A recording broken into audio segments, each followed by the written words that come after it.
విశాఖ శ్రీ శారదాపీఠ వార్షికోత్సవాలు సాంప్రదాయబద్ధంగా ప్రారంభమయ్యాయి. గణపతి పూజతో ఉత్సవాలకు శ్రీకారం చుట్టారు. 5 రోజుల పాటు నిర్వహించే మహారుద్ర సహిత రాజశ్యామల యాగానికి అంకురార్పణ చేశారు. ఈ సందర్భంగా పీఠాధిపతులు స్వరూపానందేంద్ర స్వామి మాట్లాడుతూ లోక కళ్యాణం కోసం వార్షికోత్సవాల వేదికపై విశేష పూజలు, హోమాలు, పారాయణ కార్యక్రమాలు చేపట్టామని తెలిపారు.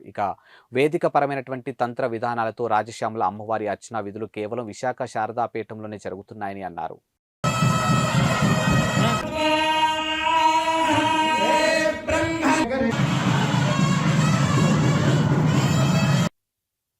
రాజశ్యామల అమ్మవారి యొక్క పరిపూర్ణమైన వైదికపరమైన తంత్ర విధానంతో కూడుకున్న అర్చనా విధులు ఏవైతే ఉన్నాయో ఈ భారతదేశంలో విశాఖ శ్రీ శారదాపీఠంలో తప్ప ఇంక ఎక్కడా జరగని పరిస్థితిలో ఉన్న ఎక్కడా లేనటువంటి రాజశ్యామల అమ్మవారు విశాఖ శ్రీ శారదాపీఠంలో మాత్రమే ఉన్నది. కాబట్టి